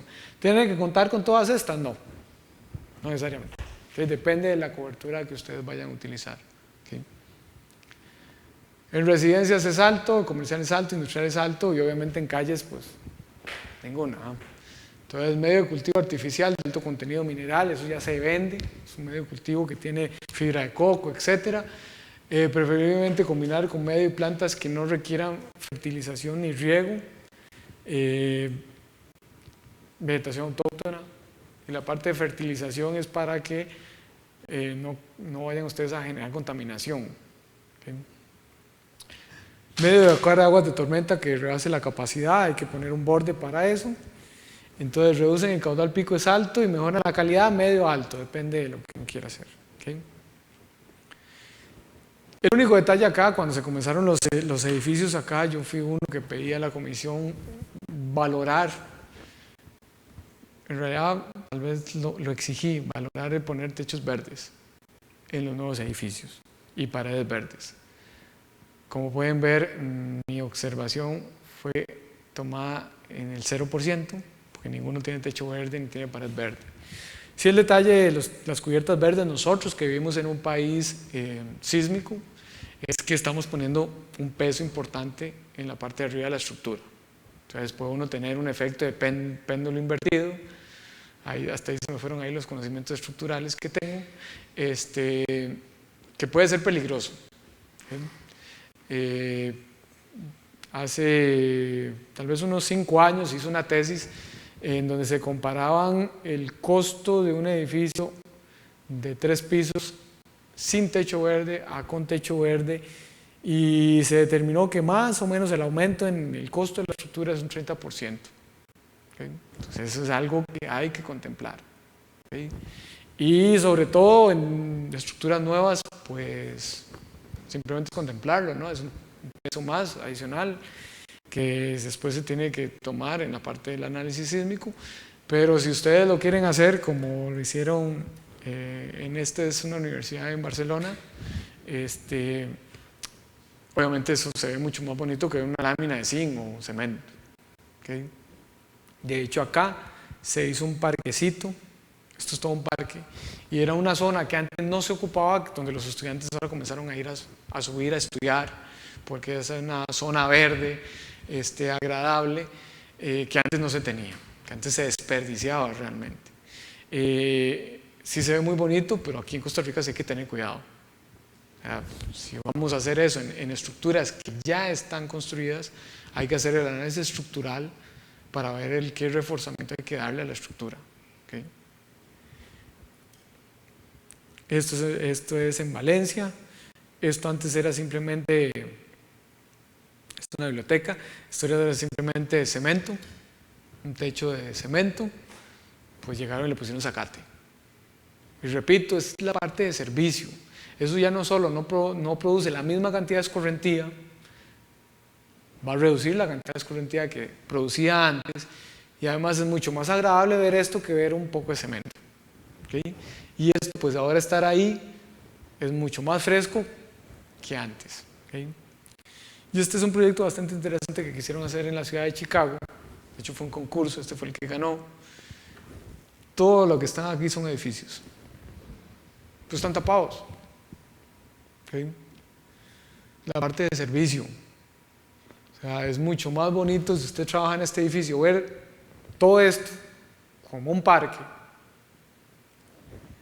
que ver más edificios, ¿okay? Entonces realmente hay una parte de servicios y obviamente la parte arquitectónica tiene su peso, ¿ah? Nosotros no podemos hacerlo todo, pero pues vean que esto realmente cambia todo el paisaje, y es el paisaje totalmente urbano, ¿okay? Yo no estoy hablando de nos salimos de la gran zona metropolitana para hacer este tipo de proyectos, no es que se pueden hacer acá, ¿okay? Se pueden hacer con los edificios que están, ¿okay? Esto es en Holanda, esto es una zona de apartamentos, pues si uno se pone ahí una mesita, jamás diría que está en medio de la ciudad, ¿okay? Y adicionalmente a esto es que esto hace que los pájaros, las aves regresen a la ciudad, pues usted le está dando zonas, ¿okay? Ya no solo las palomas que han sido declaradas non gratas en la ciudad, sino que usted puede traer vida a la ciudad, volverle a dar ese verdor a la ciudad. De hecho, en Holanda es un país que sí ha trabajado en que la gente está cultivando en los techos. O sea, está cultivando tomate, albahaca, está aprovechando los techos para tener huertas urbanas, como le llaman, ¿okay? Bueno, también se permite eso, ¿okay? De hecho, yo he llevado varios proyectos de grabación porque tengo buena amistad con la gente que instala techos verdes aquí en Costa Rica. De hecho, siempre he traído a Hans Neuror, que es el dueño de la empresa, y siempre lo traía para dar conferencias. Y él vive en Romuser, y de hecho él tiene unas siembras de hortalizas en el techo de su casa, ¿okay? Entonces, es una parte adicional. Repito, es esa parte de servicio. Estamos reduciendo escorrentía, mejorando calidad, y hay un servicio a la ciudadanía, ¿okay? ¿Qué servicio le da este parque en donde antes no había? ¿Okay? Ocupa mantenimiento, sí, pero bueno, es un poco de lo que hay que ir viendo. Sistemas de transporte permeable, la idea es un transporte lento del agua, ¿okay? Que permita la filtración, el almacenamiento de la infiltración, y puede ser hasta la evaporación o oxigenación del agua, ¿okay? El residencial es limitado, comercial es alto, industrial es alto y calle es alta. Beneficios: reduce el caudal pico, mejora la calidad y podría recargar acuíferos, pero hay que tener cuidado, ¿okay? El agua se tiene que almacenar en un máximo de 72 horas. Si se utiliza para el acuífero, se tienen que utilizar tubos perforados. y entre ellas están los drenes filtrantes, son zanjas recubiertas de material o textil o rellenas de grava. Lo que permite la grava es una filtración de la escorrentía y puede funcionar literalmente como un filtro atrapando algunos contaminantes, principalmente metales pesados. Y pues simple y sencillamente pues la escorrentía viene aquí, hay una gravilla que permite la entrada, aquí hay una infiltración, aquí esto puede mejorarse la calidad del agua de acuerdo a los contaminantes que se tienen, y después un transporte de agua. Entonces pues principalmente en calles, el fuego de la calle se agarra, aquí están los filtros, o inclusive se puede poner toda una zona verde que se separe, ¿sí? Esto es una universidad en Valencia. Todo esto pues son drenes, las aceras se utilizaron para eso, ¿okay? Cunetas verdes, pues la idea es infiltrar, aprovechar el espacio que con frecuencia encontramos en las laterales de las calles. Y voy a poner algunos ejemplos. Vean, esta es una cuneta, no es que falló el sistema de alcantarillado, sino que esta es una cuneta también, esto es Inglaterra, que el agua llega aquí y se almacena. No evacuemos el agua rápido, no es una competencia. Impermeabilizamos esto, aumentamos la velocidad de la escorrentía, pues la almacenamos acá. ¿Esto qué hace? Permite infiltración, permite evaporación. Entonces yo puedo, por filtración, mejorar la calidad, por evaporación puedo usar la volatilización para eliminar contaminantes y la mantengo ahí. Esto también es en Inglaterra, las calles acá, esto es una residencial y las cunetas son esto. El agua llega acá, esto es una zanja que generalmente tiene formas trapezoidales. Esto no se aprecia muy bien, pero esto está porque el zacate ya invadió, pero esto está arriba, está un poco más arriba del fondo de esto, entonces el agua llega ahí y ahí se queda un rato, se evacúa más lentamente y vuelvo a la parte de servicio. No es más bonito ver esto que ver solo asfalto, creo que es mucho más bonito, ¿sí? Ocupa mantenimiento en época seca, sí, pero creo que es mucho más bonito estar en una zona donde tiene ese tipo de conceptos. Y este es un proyecto bastante interesante en Francia. Esto es una laguna de retención, todo esto son cunetas verdes. Vean que aquí no hay tubos, no hay alcantarillas, no hay nada. Y lo aprovechan para educar a los niños. Cada una de estas, bueno, aquí no está, pero aquí hay un rótulo. Estos rótulos lo que explica es qué hace esta estructura. Entonces, esta misma comunidad que ganó un premio en Francia, lo que hace es llevar a los chiquitos desde que están en la escuela, los primeros años de la escuela, y los llevan a pasear por eso. Y les explican el ciclo hidrológico, lo cual ustedes tuvieron que esperar hasta cuarto año de la carrera de Ingeniería Civil para que se lo expliquen. Y les explican por qué es importante esto. Vean, aquí no hay ninguna cuneta, no hay ningún tragante, no hay nada. Llevan el agua y ahí se almacena. Digamos, los tragantes sí están por aquí en ciertas distancias, pero almacenan el agua. Evacuamos lento el agua, no tienen por qué ir rápido, ¿okay? Son superficies de esto, tienen una sección trapezoidal típica y esto es un medio de crecimiento porque yo puedo sembrar la vegetación autóctona de la zona ahí o zacate, y tengo aquí una parte granular con un drenaje. Y esta parte granular, ¿cómo la diseño?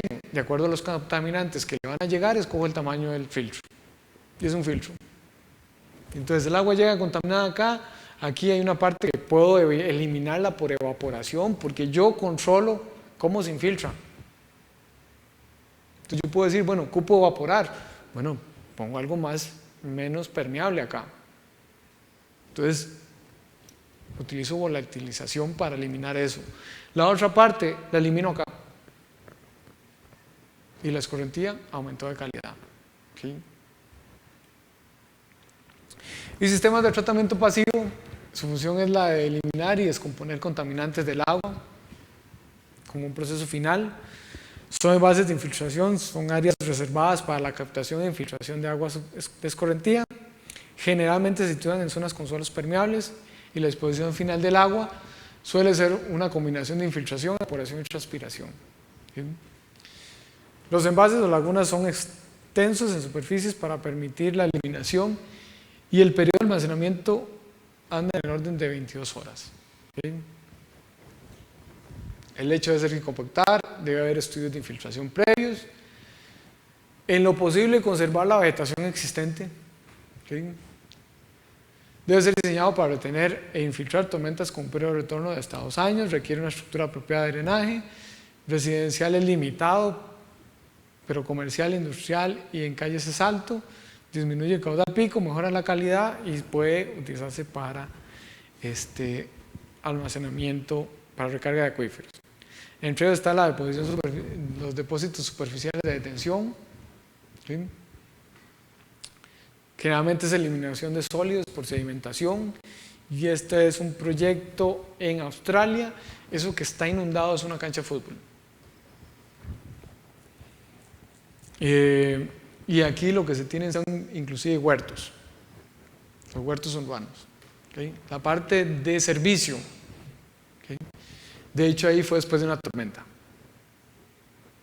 Se almacenó el agua, ahí donde lo ven, está drenando el agua. No es una salvaje, no es una onda enorme que va asesinando a todo el mundo. Se evacúa, así como el agua llega de manera controlada, se evacúa de manera controlada. Eso se seca y los chiquitos pueden ir a jugar otra vez, la gente puede sembrar sus hortalizas ahí, y repito, desde el punto de vista visual, una persona que sale aquí, qué bonito es ver esto y no ver más asfalto, más calles, más concreto. Y yo sé que para un ingeniero civil decir eso debe ser la muerte, pero en realidad tenemos que cambiar un poco el chip. Y eso es la parte de servicio que tiene este tipo de sistemas. ¿Okay? Esta es otra. Hay un canal para lluvias pequeñas que vaya directo, y obviamente después esto se inunda. Que se inunde, no pasa nada, la piel es impermeable. ¿Okay? Permite sedimentación, permite evaporación, permite infiltración. Yo modifiqué el ciclo hidrológico, busco las medidas para que esa modificación que yo estoy haciendo sea mínima. Inclusive yo puedo mejorarlo, que es otro detalle. Yo podría, tomando una mayor área, como yo controlo el suelo que estoy ahí, yo soy casi Dios ahí, puedo poner, por ejemplo, un área mayor, un suelo más impermeable, y mantengo el agua más tiempo. Y puede ser que inclusive yo el volumen de escorrentía con el proyecto sea menor al que había sin el proyecto. Entonces todos esos conceptos los puedo hacer. Evidentemente un sistema convencional no. Estanques de retención, depresiones de terreno con volúmenes permanentes de agua de un 50%, su capacidad es 4 veces el volumen a tratar normalmente. La profundidad puede ser de hasta 3 metros, pendientes laterales extendidas, desagüe por encima de la línea permanente. Pues estas son las estanques de retención. Viene el agua acá, tengo una zona de desagüe que me controla cuánto salgo por acá, y tengo una zona de excedencias. ¿Okay? Este es un proyecto residencial industrial en Inglaterra, y esa es la laguna de retención. Se ve bonita, a mí me gusta. ¿Okay? Y este es un proyecto en Oxford, en Inglaterra, que ganó un premio. Aquí las lagunas de retención, las primeras que se hacían, cuando hablamos hay que hacer una diferenciación. Estos son estanques de retención que siempre tienen agua. El proyecto en el que yo trabajé en la Pacífico Central tenía un estanque de retención. Iba a servir, de hecho no llevaba tanques sépticos, los aguas residuales iban para ahí y se trataban ahí mismo. Habían plantas que se dan en los pantanos que tratan nutrientes. Y la idea es que esto estaba en el centro, o sea, que usted llegara a su casa y usted siempre viera un laguito. Aquí los estanques de retardo, que es lo que se utiliza acá, casi que los primeros, y ahora los permiten que ustedes lo vean. Antes le decían, vea, póngamelo atrás, donde nadie lo vea. O sea, si lo puede tapar, tápelo. O sea, y si hay un dron volando, pues que le mande una señal para que el dron no pueda tomar fotos. Pero no quiero que lo vean. O sea, porque eso es malo. Este proyecto tenía estanques de retención. Aquí hay puentecitos que los conectan. Sirven para tratar el agua. Todo esto drena estos tanques. ¿Okay? Y creo que es bastante bonito. O sea, a partir de esto se generó la ubicación de las casas. Obviamente un ingeniero no lo hubiera hecho porque vean las calles. Así. La calle aquí, a nosotros nos gusta así. Recto, a 90 grados. ¿Okay? Pero bueno, eso es parte del servicio. Un sistema convencional no es ese tipo de servicios. ¿Okay? Y vean toda la gama que hay. Con respecto a eso, esta es una escuela en Australia. Todas las aguas pluviales vienen aquí. Estos son lirios que ayudan al tratamiento de contaminantes. Todas las aguas de jardines llegan aquí. Estos lirios se comen los nutrientes de los fertilizantes e inclusive, pues aquí no se ven, pero hay peces. Entonces, qué bonito para los chiquitos que salgan y vean eso. ¿Okay? Es mucho más agradable. Y están los humedales artificiales, que son amplias superficies, ya utilizan el mismo principio de un humedal, y tienen un gran poder de filtración y alimentación de nutrientes, sobre todo en zonas de jardines, es importante. Algunos detalles: profundidades de 0.6 a 3 metros. Nunca se debe aportar escurrentía urbana a humedales naturales. Estoy hablando de humedales artificiales. ¿Okay? Y pues estos son lirios que usted tira todas las aguas residuales. Aquí se hizo un proyecto de grabación donde se determinó si se podían, en lugar de usar tanques sépticos, utilizar humedales para el tratamiento de aguas. De hecho, nosotros hicimos un proyecto con la OEPI para que todos los nuevos edificios del otro lado donde está enfermería, el agua, la planta de tratamiento fuera un humedal. ¿Okay? Lo que pasa es que al final aquí hay un problema, digamos, de permisos en cuanto a que a nadie le parecía un humedal. Va a tirar las aguas a un humedal y yo voy a tener en pleno San Pedro de Montes de Oca un humedal. No, mejor me pone tanque séptico. ¿Okay? Entonces no prosperó, pero se hizo el diseño para el tratamiento de las aguas residuales de la parte allá de Finca 2 para usar un humedal. Había una propiedad, la parte de Quebrada Negritos, pero al final de cuentas realmente la gente por miedo no quiso hacerlo. O sea, no se dieron los permisos. ¿Por qué va a seguir creciendo estos elementos? Porque cualquier espacio es aprovechable. Vea, por ejemplo, esta idea que salió, lo saqué de un manual en Australia. Esto es un antejardín de esos típicos que ponen al frente de las casas. Ellos dicen: bueno, vean aquí el bajante. Primero, no me conecte el bajante de una vez a una tubería. Deje que el bajante salga a una zona verde. Y póngame la salida a un nivel mayor. ¿Y dónde está zona verde?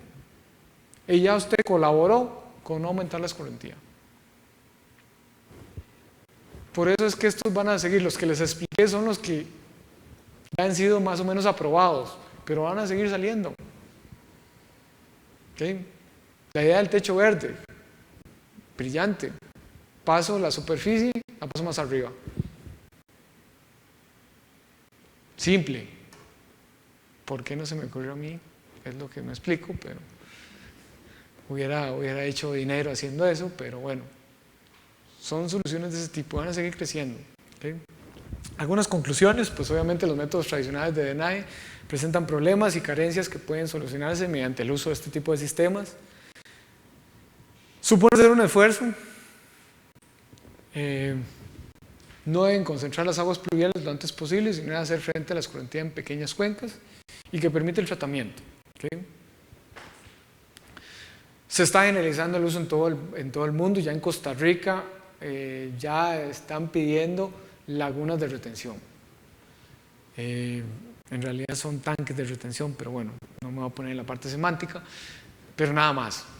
¿Okay? Yo trabajé en un proyecto de un supermercado bastante grande, en donde se le hizo de todo el volumen, dado el cambio de la cobertura, se manejaba una parte con un tanque, otra parte en la zona de congelados, que es una zona de estructura bastante fuerte, con un techo verde, y la parte de parqueos con pavimento permeable. la municipalidad se le entregó una memoria de cálculo que fue enorme porque se tuvo que hacer pruebas de infiltración, ya un poco más serias, caracterizar bien el suelo. Y dijo, qué bonito está todo, pero yo quiero que el tanque almacene todo el volumen en exceso. Pues bueno, me lo hubiera dicho antes y me hubiera ahorrado horas y horas de cálculo. De ahí un problema ahí. Y la parte de calidad no se está tocando. En este país, en este momento, no se está tocando la parte de calidad. ¿Okay?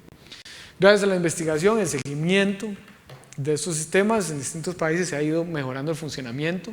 Como le digo, se lleva un poco más de 25 años en los países como Estados Unidos, Inglaterra, Francia, Alemania es uno, Australia también, que han trabajado mucho y han ido mejorando tanto procesos de diseño como materiales.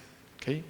Los primeros pavimentos permeables que se pusieron fueron totalmente un fracaso por la parte de la capacidad de carga, pero ya ahora se ha estado mejorando mucho ese tipo de pavimentos. Que está un poco con el control de calidad y la cantidad de la escorrentía, pues ofrece un servicio a la comunidad que a largo plazo es sostenible. ¿Okay? Y obviamente este tipo de sistemas pueden mitigar muchos de los efectos adversos de la escorrentía urbana que ha provocado en el medio ambiente. Y estos son básicamente los 4 plazos, un paso importantísimo de planificación. Es aquí donde yo comienzo a definir cuáles son los objetivos que yo quiero alcanzar.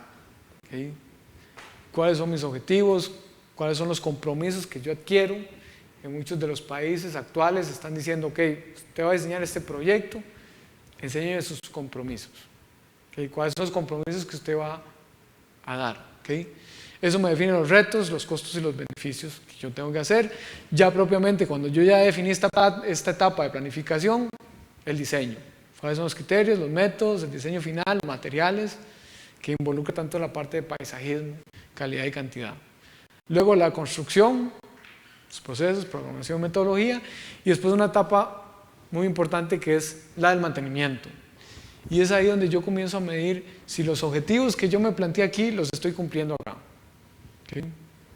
Y actualmente en este momento, pues en el mundo lo que se está dando es un proceso de retroalimentación. ¿Okay? Con proyectos que ya llevan 20 años, 15 años, 10 años de estar trabajando, realmente están viendo si efectivamente están logrando lo que se plantearon aquí. ¿Okay? Y como les digo, ha dado resultados en cuanto a nuevas metodologías de diseño, nuevos materiales, nuevas consideraciones en cuanto al mantenimiento, todo eso. ¿Okay? Beneficios: reduce el caudal pico, disminuyendo el riesgo de inundación, aguas abajo, reduce el volumen y frecuencia de las correntías de áreas urbanizadas a los cauces naturales o redes de alcantarillado, aumenta la cantidad del agua, mejora el paisajismo urbano y ofrece un mejor servicio al ciudadano y reduce el número de descargas de contaminantes, minimiza la afectación al régimen de funcionamiento de los cauces naturales y puede restituir el flujo subterráneo hacia los cursos naturales mediante infiltración. El futuro: necesidad de más visionarios, y no solo desarrolladores sino también técnicos. Nosotros tenemos que comenzar a meternos en esto, tenemos que comenzar a fomentar eso. Ya la generación mía ya vamos de salida, no fuimos la del cambio, pues yo espero siempre estarle dando clases a la del cambio. ¿Okay? Tenemos que comenzar a salirnos de eso de cuántos metros cuadrados puedo vender, demostrarles que eso tiene un valor agregado. Se necesita, y aquí 100% nosotros, diseñadores que piensen más allá del proyecto únicamente. Este es mi proyecto y yo saco el beneficio de este proyecto. No tenemos que comenzar a pensar a largo plazo. ¿Okay? También se necesita más apoyo de gobiernos locales y políticas regulatorias. En este país no las tenemos. De hecho, los primeros proyectos de este tipo pegaban porque en AIA no les daban el permiso, porque no tenían el sistema de alcantarillado pluvial normal, convencional. Entonces no les daban el permiso. Entonces, bueno, como tenemos que comenzar a cambiar, ya ha ido cambiando por dicha. Más apoyo de los gobiernos locales en países como Estados Unidos, Francia, Alemania. Les dicen, vea, si usted me trae un proyecto que tiene sistemas urbanos de drenaje sostenible, su proyecto lo paso de primero para los permisos. O le cobro un 50% de los impuestos para los permisos. Entonces lo que hacen es indirectamente es decirle, vea, ustedes quieren desarrollar, empresas desarrolladoras grandes, comiencen a montar esto. Pues entonces los permisos van a salir más rápido y van a pagar menos impuestos. Ahora usted me trae un proyecto que tiene un sistema de alcantarillado pluvial convencional, pues bueno, ya hoy lo pongo de último.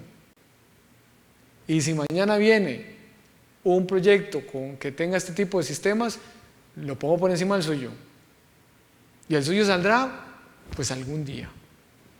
Entonces es una forma de fomentar, lo pueden ver bien o mal, pero es una forma de fomentar este tipo de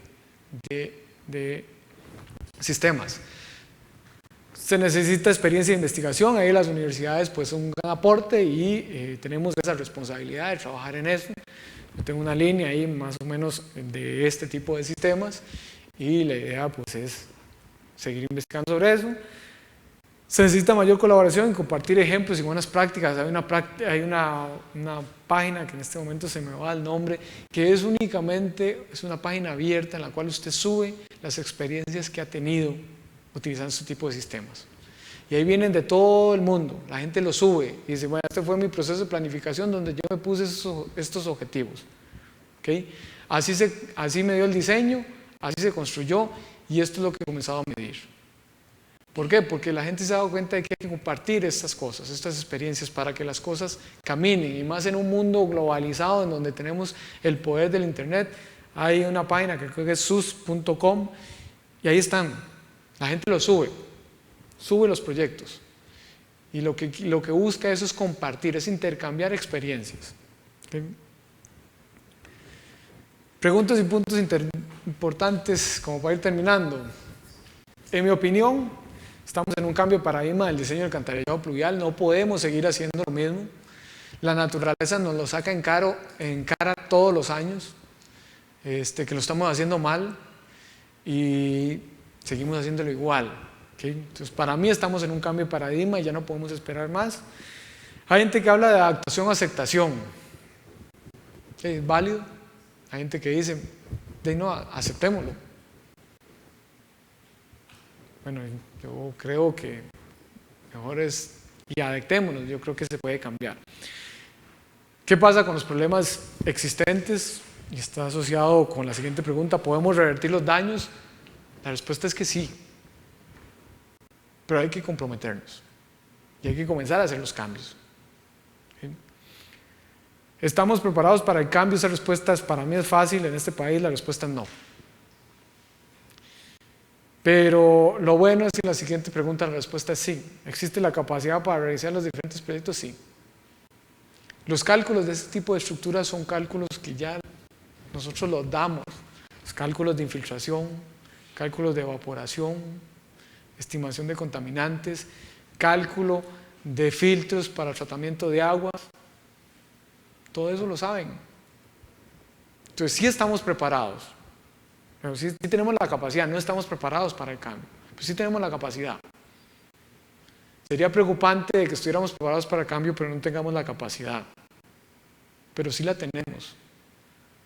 A pesar de que ustedes no han llevado ni un solo curso de sistemas urbanos de drenaje sostenible, que en eso pues estamos esperando que regrese una persona que está sacando un doctorado en eso para abrirlo, pero todos los conceptos, si usted agarra un manual de diseño de este tipo de estructuras, se va a dar cuenta que los conceptos los tiene. ¿Okay? Entonces sí tenemos la capacidad para hacerlo. Y tenemos que pasar a un concepto que es el concepto de moda ahora, que se llama ciudades esponja. Una ciudad esponja no es una ciudad que me aumenta las escorrentías, sino que absorbe escorrentía. Y con este tipo de sistemas se puede lograr pasar a esas ciudades esponja. ¿Okay? Y no me digan que no hay campo. Toda acera, todo camino es susceptible a ser una superficie permeable. Todo edificio puede ser un techo verde. Toda estructura puede contar con una pared verde. No me digan que no hay campo, porque campo tenemos. Es más, irónicamente es lo que más nos sobra. Entonces, es voluntad. ¿Okay? Tenemos que buscar ese cambio Y somos nosotros también que jugamos un papel importantísimo en ese cambio. ¿Okay? Entonces no me digan qué campo no tenemos. Además, tenemos todo. Aquí en la U tenemos todo, finca 2 y finca 1. Entonces campo hay. O la gente dice, bueno, pero está bien, con los edificios viejos, ¿qué hago? ¿Usted sabe lo que me cuesta a mí reforzar todos esos edificios? No sé, porque no soy estructural. Pero usted sabe cuánto le cuesta al país cada vez que se inunda Romoser. Y usted sabe cuánto le va a costar al país seguir matando los ríos.